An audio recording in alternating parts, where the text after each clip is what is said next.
Hello दोस्तों, नमस्कार। कैसे हैं आप लोग? मैं विष्णु कुमार अपने यूट्यूब चैनल के इस वीडियो पर आप सभी का स्वागत करता हूं। दोस्तों, आज के इस वीडियो क्लासेज में हम लोग एनसीईआरटी कक्षा 9 के गणित विषय से संबंधित जो आपका प्रथम अध्याय है संख्या पत्ती, उसके प्रश्नावली 1.1 से संबंधित जो उदाहरण है उसी को दोस्तों हम लोग आज के इस वीडियो क्लासेज में कवर करने वाले हैं। तो दोस्तों, आपके कक्षा 9 के का गणित विषय का जो दोस्तों आपके प्रश्नावली 1.1 में जो हम लोग उदाहरण को हल करने वाले हैं वो उसका दोस्तों फर्स्ट वीडियो है, यानी कि यही वीडियो दोस्तों आपकी कक्षा 9 का गणित विषय से संबंधित फर्स्ट वीडियो है, जिसमें मैंने दोस्तों आपको कक्षा 9 के लिए गणित का प्रारंभ मैंने इस वीडियो के माध्यम से किया है। तो दोस्तों, आपके संख्या पत्ती का जो प्रश्नावली 1.1 है उसके उदाहरण और प्रश्नावली 1.1 में जो भी आपके दोस्तों क्वेश्चंस पूछे जाएंगे उन क्वेश्चंस को हल करने के से पहले आपको इससे संबंधित जो भी आपके बेसिक नॉलेज होंगे उनको आपको क्लियर करना होगा, क्योंकि दोस्तों आपके प्रश्नावली 1.1 का जो मेन दोस्तों जो कनेक्शन है, जो उसका दोस्तों जो संबंध है वो है दोस्तों परिमेय संख्या से। तो अगर आप दोस्तों परिमेय संख्या को बिल्कुल सही तरीके से क्लियर कर लेते हैं, उनके बारे में अच्छी तरीके से जान लेते हैं, तो दोस्तों आपके जो भी क्वेश्चंस पूछे जाएंगे प्रश्नावली 1.1 या उनके उदाहरण में, आप उन्हें बनाने में कोई भी दोस्तों आप गलती नहीं कर सकते हैं। तो अगर आप लोग परिमेय संख्या के बारे में जानते होंगे अच्छी तरीके से तो बहुत ही अच्छी बात है। अगर नहीं जानते होंगे तो परिमेय संख्या के बारे में दोस्तों मैंने आप लोगों को बिल्कुल सही तरीके से और सार्थक तरीके से मैंने बताने का प्रयास किया है, और इसके पर मैंने दोस्तों वीडियो भी बना रखा है। और आप लोग उस वीडियो को अगर देखना चाहते हैं तो मैं उस वीडियो का लिंक मैं अपने इस वाले वीडियो के डिस्क्रिप्शन बॉक्स में दे दूंगा। तो आप चाहे तो दोस्तों वहां से इस वीडियो को ओपन कर क्या कर सकते हैं, देख सकते हैं। और इससे क्या होगा, जो भी क्वेश्चन दोस्तों यहाँ पर पूछे जा रहे हैं आप इन क्वेश्चंस को हल करने में कोई भी परेशानी नहीं कर पाइएगा। ठीक है, तो आइए दोस्तों हम लोग क्या करते हैं, यहाँ पर दिए गए जो क्वेश्चन है उसको हम लोग हल करने का प्रयास करते हैं। तो देख सकते हैं कि मैंने यहाँ पर उदाहरण 1 और उदाहरण 2 लिखा है। तो हम लोग उदाहरण 1 को सबसे पहले हल करने का प्रयास करते हैं। तो आप लोग देखिए उदाहरण 1 में आपसे कह क्या रहा है। उदाहरण 1 में कह रहा है दोस्तों कि नीचे दिए गए कथन सत्य है या असत्य, कारण के साथ अपने उत्तर दीजिए। यानी कि जो कथन आपसे पूछे जा रहे हैं दोस्तों, इसमें केवल आपको सत्य या सत्य नहीं बताना है, बल्कि सत्य या सत्य बताने के साथ साथ आपको उसका कारण भी बताना है, रीजन भी बताना है कि आखिर ये सत्य है तो क्यों है, असत्य है तो क्यों है। ये क्या करना है दोस्तों, आपको बताना है। तो सबसे पहले हम लोग क्या करते हैं, पहले कथन पर चलने का प्रयास करते हैं। जो पहला कथन वो क्या कहा है आप लोगों से, तो दोस्तों देख सकते हैं जो पहला कथन वो पूछा है कि प्रत्येक पूर्ण संख्या एक प्राकृतिक संख्या होती है। तो अब आपको डिसाइड करना है, सबसे पहले आप लोग डिसाइड कर लीजिए कि यह सत्य है कि सत्य है। तो दोस्तों आप जब डिसाइड कीजिएगा तो ऐसे तो डिसाइड कीजिएगा नहीं, यानी सबसे पहले आप इसका कारण जानिएगा, तब ना आप इसका डिसाइड कीजिएगा कि सत्य होगा क्या असत्य होगा। तो सबसे पहले हम क्या करते हैं, इसके कारण को जानते हैं कि ये सत्य है कि असत्य है। तो मैं तो जान चुका हूं, मैं आप लोगों को बताने का प्रयास करता हूं। प्रत्येक पूर्ण संख्या एक प्राकृतिक संख्या होती है। तो दोस्तों ये जो क्वेश्चन आपके पूछे जा रहे हैं इसका कथन दोस्तों रॉन्ग है, यानी कि गलत है। कैसे है मैं आप लोगों को बताने का प्रयास करता हूं। बात करते हैं दोस्तों हम पूर्ण संख्या की, क्योंकि यहां पर पूछा जा रहा है कि प्रत्येक पूर्ण संख्या एक प्राकृतिक संख्या होती है। तो दोस्तों जब हम पूर्ण संख्या में चलते हैं तो पूर्ण संख्या में आपको क्या मिलता है, पूर्ण संख्या में दोस्तों आपको प्राकृतिक संख्या के परिवार के साथ साथ उसमें शून्य अंक भी सम्मिलित मिलता है। यानी कि प्राकृतिक संख्या के परिवार में जब हम शून्य को सम्मिलित करते हैं तो वो संख्या जो दोस्तों वो परिवार वाली जो संख्या होती है वो क्या कहलाती है, आपकी पूर्ण संख्या कहलाती है। जबकि यहाँ पर कहा जा रहा है कि प्रत्येक पूर्ण संख्या एक प्राकृतिक संख्या होती है। तो दोस्तों जब प्रत्येक हम पूर्ण संख्या लेंगे तो प्रत्येक पूर्ण संख्या में आपका 0 भी आएगा, 1 भी आएगा, 2 भी आएगा, 3 भी आएगा, 4 भी आएगा, अनंत तक। बात को समझ रहे हैं ना। तो दोस्तों मान के चलते हैं कि 1 से लेकर अनंत तक जाने वाली कुल जितनी भी संख्याएं होंगी वो आपकी प्राकृतिक संख्याएं कहला सकती हैं। लेकिन क्या दोस्तों, जो आपने पूर्ण संख्या के परिवार में शून्य को देखा, तो क्या ये शून्य प्राकृतिक संख्या के परिवार में सम्मिलित है? यानी कि जब आप प्राकृतिक संख्या के परिवार में संख्याओं का जब आप देखते हैं दोस्तों तो उसमें आपको 1 से लेकर अनंत संख्या को देखने को मिलती है, लेकिन उसमें आपको कहीं पर भी शून्य देखने को नहीं मिलती है। जब दोस्तों आपके प्राकृतिक संख्या के परिवार में शून्य है ही नहीं तो हम कैसे कह सकते हैं कि प्रत्येक पूर्ण संख्या एक प्राकृतिक संख्या होती है? नहीं होती है दोस्तों, क्योंकि 1 से लेकर अनंत तक जाने वाली कुल जितनी भी संख्या है वो आपकी प्राकृतिक संख्या तो है, लेकिन जो 0 है दोस्तों वो आपकी प्राकृतिक संख्या नहीं है। क्यों नहीं है? क्योंकि जो 0 है दोस्तों वो प्राकृतिक संख्या के परिवार में सम्मिलित नहीं है। इसीलिए हम लोग बोल सकते हैं कि प्रत्येक पूर्ण संख्या एक प्राकृतिक संख्या नहीं होती है, यानी कि असत्य है। तो आप लोग क्या कर सकते हैं, इसको ऐसे लिख सकते हैं। तो आप लोग देखने का प्रयास कीजिएगा।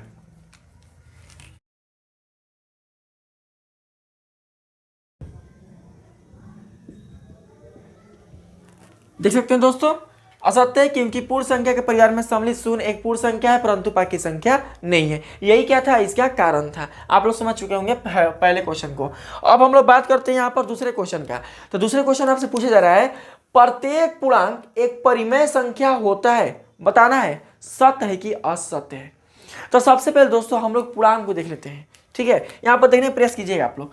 पूर्णांक अगर हम बात करते हैं तो आप लोग क्या देखते हैं दोस्तों पूर्णांक में, कि पूर्णांक में पूर्ण संख्या के परिवार के साथ साथ उसमें क्या होता है दोस्तों कि ऋणात्मक संख्याओं का भी समावेश हो जाता है। किसमें, पूर्णांक संख्या के परिवार में। तो देख सकते हैं आप लोग यहाँ पर कि जीरो से लेकर धनात्मक संख्या और जीरो से लेकर ऋणात्मक संख्या का जो कुल समूह या संग्रह है वो आपके पूर्णांक संख्या के रूप में जानी जाती है। तो आप इस पूर्णांक संख्या में देख सकते हैं दोस्तों कि यहाँ पर जीरो के दाएं तरफ कुल जितनी भी संख्याएं आ रही हैं वो सब के सब अपने पूर्ण रूप में आ रही है। यानी जीरो के बाद एक, एक के बाद दो, दो के बाद तीन, तीन के बाद चार, यानी सारे अपने पूर्ण रूप में हैं। अगर हम बात करें जीरो की बाईं ओर की संख्याओं का, तो जीरो के बाईं ओर देख सकते हैं दोस्तों कि जीरो के बाद -1 यानी ये भी पूर्ण रूप में, -2 यानी ये भी पूर्ण रूप में, -3 ये भी पूर्ण रूप में, और आगे आप अनंत तक भी चाहिएगा तो आपको अनंत तक आगे जो भी आपकी संख्या मिलेंगी वो सब अपने दोस्तों पूर्ण रूप में ही मिलेगी। जबकि आप जानते हैं कि जो परिमेय संख्या होती है दोस्तों वो पूर्ण भी हो सकती है और अपूर्ण भी हो सकती है। अपूर्ण का मतलब होता है दोस्तों जो पूरा पूरा ना हो सके, ठीक है। जैसे कि पूरा पूरा करने का मतलब कि मान चलते हैं कि यहाँ पर एक पूरा है ना, तो एक का आधा क्या हो जाएगा, 1/2। तो 1/2 का परिमेय नहीं बोल सकते हैं, बोल सकते ना। आप लोग को मैं बार बार बता रहा हूं कि परिमेय का मतलब होता है इसके अंश और हर को p/q के रूप में निरूपित कर दे, और जो अंश और हर का मान होना चाहिए वो एक पूर्णांक संख्या होना चाहिए, और हर में बिल्कुल भी क्या होना चाहिए, शून्य नहीं होना चाहिए। तो अभी हम उसको क्या बोल सकते हैं दोस्तों, परिमेय संख्या बोल सकते हैं। तो आप लोग यहाँ पर देख सकते हैं कि प्रत्येक पूर्णांक एक परिमेय संख्या होता है। तो दोस्तों प्रत्येक जब आप पूर्णांक देख रहे हैं तो प्रत्येक पूर्णांक में आपका एक छिपा हुआ है, देखिए। यानी कि 1 के नीचे 1, 0 के नीचे 1, 2 के नीचे 1, 3 के नीचे 1, 4 के नीचे 1, 5 के नीचे 1, यहाँ पर -1 के नीचे 1, -2 के नीचे 1, -3 के नीचे 1। यानी कि 0 से लेकर अनंत तक आप जाइए धनात्मक संख्याओं की ओर, आज 0 से अगर आप जाइए ऋणात्मक संख्याओं की ओर, सबके हर में आपको 1 मिल रहा है। अब 1 क्या है, एक पूर्णांक संख्या है, और आप देख सकते हैं दोस्तों कि इसके अंश वाले सारे के सारे मान अपने आप को पूर्णांक स्वरूप को प्रदर्शित कर ही रहे हैं। तो इस प्रकार से आप क्या कर सकते हैं दोस्तों, आप यह कह सकते हैं कि प्रत्येक पूर्णांक एक परिमेय संख्या होता है। हाँ, अगर हम इसकी बात करें कि प्रत्येक परिमेय संख्या एक पूर्णांक होती है, ये क्वेश्चन पूछे दिया है। अगला जो क्वेश्चन आपसे कह रहा है, क्या कह रहा है कि प्रत्येक परिमेय संख्या एक पूर्णांक होती है, तो क्या बताइएगा, सत्य है कि असत्य है। तो दोस्तों असत्य है, पूछा है कि प्रत्येक परिमेय संख्या। तब सभी जानते हैं कि जो परिमेय संख्या होता है दोस्तों वो आपका पूर्ण भी हो सकता है और अपूर्ण भी हो सकता है। जैसे देखिए यहाँ पर 1, ठीक है, 1 क्या है, आपका पूर्ण है। अगर जैसे ही दोस्तों हम लोग यहाँ पर लेते हैं 1/2, हाँ 1/2, तो ये क्या बन गया, अपूर्ण। यानी 1/2 कहने का मतलब कि 1 का आधा। तो 1 का आधा कहने का मतलब कि जो 1/2 आएगा वो 0 और 1 के मध्य आएगा, मतलब इसमें आएगा, बीचों बीच आएगा। तो दोस्तों संख्या रेखा पर 0 भी है, 1 भी है और 1/2 भी है। लेकिन जो 0 है, 1 है, 2 है, 3 है, 4 है, ये सब क्या है, ये सब अपने पूर्ण रूप में है। जबकि जो आपका 1/2 है दोस्तों वो अपने अपूर्ण रूप में है। परिमेय सब कहलाएंगी, जो अपने पूर्ण रूप में है सभी परिमेय कहलाएंगी, और जो अपने अपूर्ण रूप में है वह सब भी परिमेय कहलाएंगी।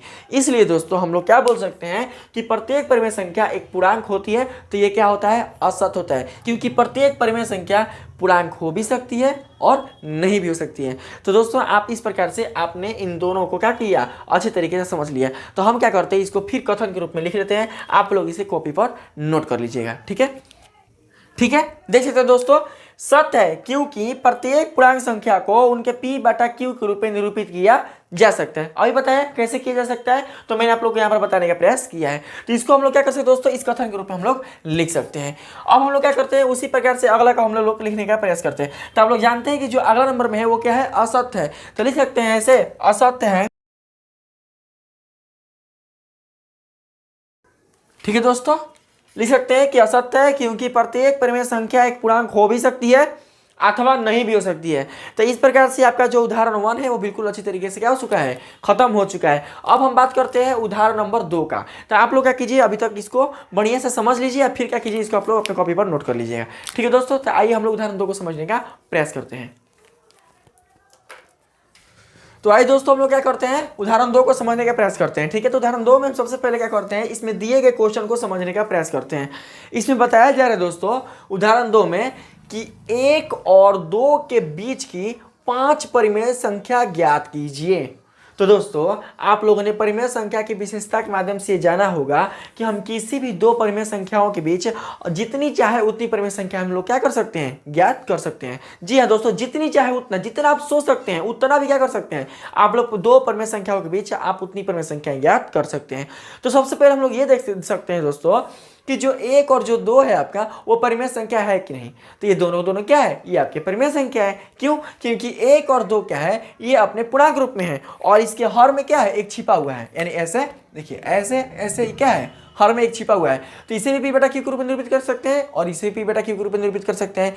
इसलिए 1 और 2 ये दोनों परिमेय संख्या है और हमको क्या करना है दोस्तों कि इन्हीं 2 परिमेय संख्याओं के बीच कुल 5 परिमेय संख्याएं ज्ञात करनी है। तो सबसे पहले दोस्तों आप लोग देख लीजिएगा कि हम लोग कैसे 2 परिमेय संख्याओं के बीच हम जितनी चाहे उतनी परिमेय संख्या ज्ञात कर सकते हैं।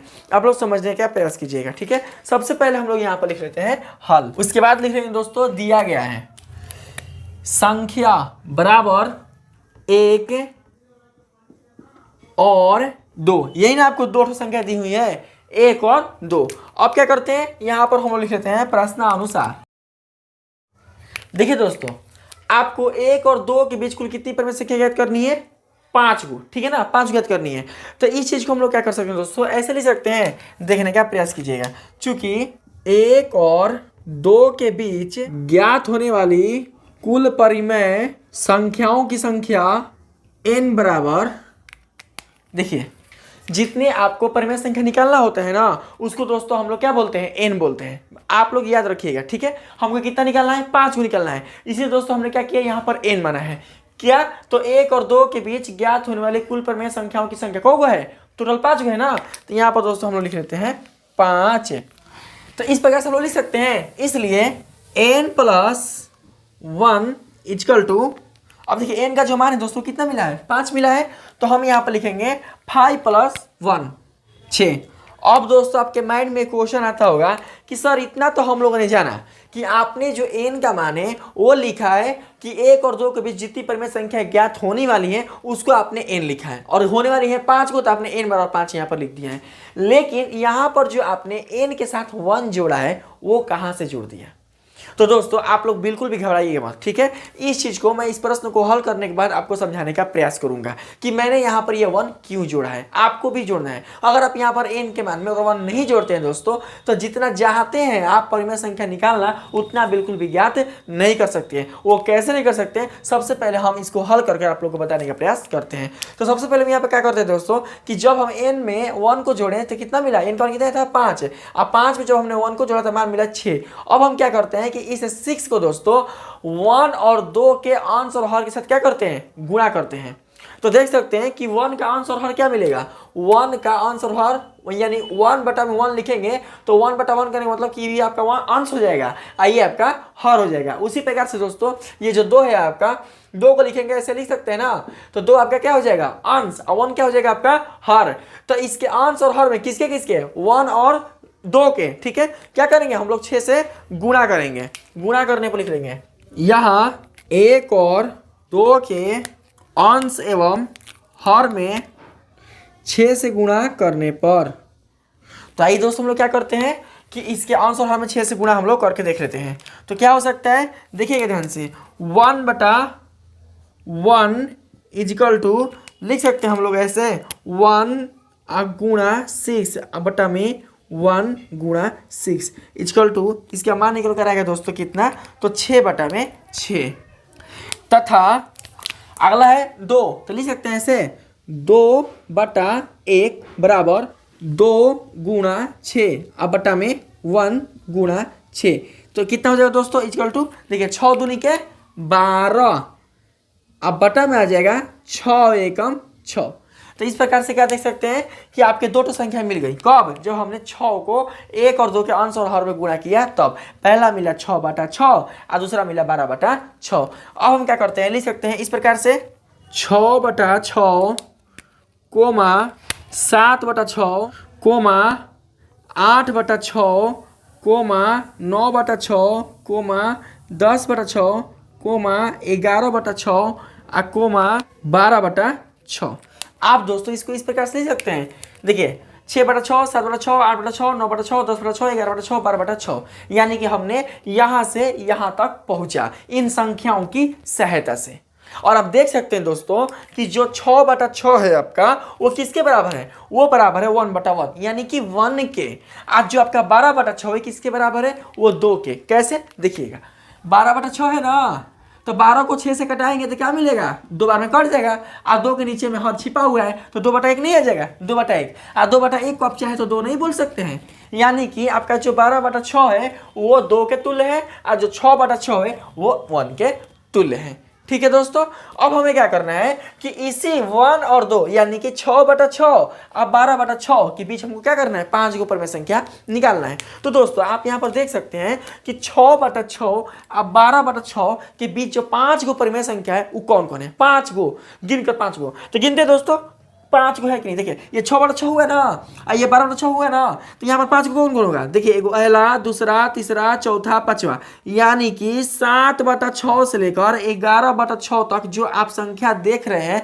इन्हीं सभी संख्याओं को दोस्तों हम लोग क्या बोल सकते हैं, 6/6 और 12/6 अर्थात 1 और 2 के बीच आने वाले परिमेय संख्या हम लोग बोल सकते हैं। तो इस प्रकार से हम लोग क्या कर सकते हैं, यहाँ लिख सकते हैं दोस्तों, अतः 1 और 2 के बीच आने वाली कुल परिमेय संख्याएं लिख लेंगे दोस्तों, जो है ना इसको उठाकर हम लोग रख देंगे। ठीक है, कौन कौन है, 7/6 8/6 9/6 10/6 11/6।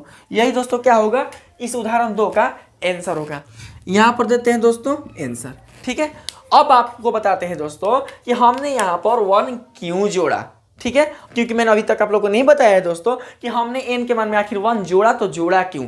तो दोस्तों सबसे पहले आप लोग ये देखिए कि इन दोनों संख्याओं के बीच आपको टोटल कितनी संख्याएं ज्ञात करनी है। तो टोटल दोस्तों जो आपको संख्याएं ज्ञात करनी है वो ज्ञात करनी है आपको 5 ठो ज्ञात करनी है ना। और हमको 5 ठो क्या चाहिए, परिमेय संख्या चाहिए। और यहाँ पर दोस्तों आपके 5 ठो परिमेय संख्या आ चुकी है। तो दोस्तों कॉमन सेंस लगाकर ये सोच सकते हैं कि ये जो 5 ठो परिमेय संख्या आई है हमारा 1 और 2 के बीच, वो किसकी सहायता से आई है। तो दोस्तों वो सहायता से आई है n में 1 जोड़ने पर। किसमें, n में 1 जोड़ने पर। यदि दोस्तों हम लोग n में अगर 1 ना जोड़ें तो क्या हमें 5 परिमेय संख्या प्राप्त होंगी, करके देख लेते हैं। ठीक है, बोलना क्या है, इसको करके देखते हैं, लाइव देखते हैं। ठीक है, तो देखिए दोस्तों हमको कितना ज्ञात करना है, 5 को। तो क्या करते हैं कि 1 और 2 के अंश और हर में हम लोग 5 से गुणा करते हैं और गुणा करके हम लोग देखने का प्रयास करते हैं। आप लोग समझिएगा। ठीक, तो यहाँ पर जब हम लोग 1 गुणा 5 और फिर इसके हर में भी 1 गुणा 5 करेंगे तो 5 एकम कितना आएगा दोस्तों, 5 है। यहाँ पर 5 एकम आएगा 5। ठीक उसी प्रकार से अगला कौन है, 2, तो 2 गुणा हो जाएगा 5 और 1 गुणा हो जाएगा 5। देखिएगा दोस्तों 2 5 10 अब 5 एकम 5। तो अब आप यहाँ पर देखिए 5/5 और 10/5 के बीच आपको कुल कितनी परिमेय संख्या मिलेंगी। देखिएगा 5/5 comma 6/5 comma 7/5 comma 8/5 comma 9/5 comma 10/5। ठीक है दोस्तों, अब आप देखिए यहाँ पर 5/5 को तो लेंगे नहीं क्योंकि 5/5 किसके तुल्य है, 1 का। आप 10/5 को भी लेंगे नहीं क्योंकि किसके तुल्य है, 2 का, क्योंकि हमको इनके दोनों के बीच चाहिए ना। तो इन दोनों के बीच जो संख्याएं आ रही है को गा रही है, गिनिए तो जरा ध्यान से, 1 2 3 4 को निकालना को था 5 को। तो आप यहां पर समझ सकते हैं कि हमें जितना चाहिए उतना संख्या प्राप्त करने के लिए हमने क्या किया था, यहां पर n के मान में 1 जोड़ा था। तो आप लोग दोस्तों बिल्कुल भी कंफ्यूजन मत रखिएगा कि हमने n में आखिर 1 क्यों जोड़ा है। अगर आप n में अगर 1 नहीं जोड़िएगा तो आपकी जितनी परिमेय संख्या आप ज्ञात करना चाहते हैं उतना परिमेय संख्या दोस्तों बिल्कुल भी ज्ञात नहीं कर सकते हैं। इसीलिए हमने यहाँ पर 1 जोड़कर आपके 1 और 2 के बीच आने वाली जो आपकी 5 परिमेय संख्या है उसे मैंने आपके सामने निकालकर आपको दिखाने का प्रयास किया है। तो इस प्रकार से आप लोगों ने ये जाना कि हम कैसे दो संख्याओं के बीच हम परिमेय संख्या ज्ञात कर सकते हैं। और एक बात और जान लीजिए दोस्तों कि जब आपकी ये दोनों संख्याएं परिमेय होंगी तभी इन दोनों संख्याओं के बीच आपके परिमेय संख्या ज्ञात हो सकती हैं। अगर दो संख्याएं आपके अपरिमेय होंगी तो इन दोनों परिमेय संख्याओं के बीच भी आपको कौन सी संख्या मिलेंगी, अपरिमेय संख्या ही मिलेंगी। क्योंकि आप जानते हैं कि दो परिमेय संख्याओं के बीच अपरिमित रूप से अनेक परिमेय संख्या होते हैं, उसी प्रकार से दो अपरिमेय संख्याओं के बीच अपरिमित रूप से अनेक अपरिमेय संख्या होते हैं।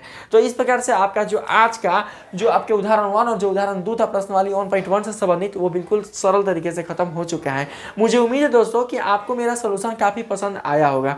अगर आपको दोस्तों ये वीडियो अच्छी लगी होगी तो प्लीज़ दोस्तों इस वीडियो को लाइक कीजिएगा, सब्सक्राइब कीजिएगा और पसंद है तो अपने दोस्तों में भी शेयर कीजिएगा। नेक्स्ट वीडियो में आऊँगा प्रश्नावली 1.1 से संबंधित, आप लोग को मैं बताने का प्रयास करूँगा। तो आज के लिए इतना ही, धन्यवाद।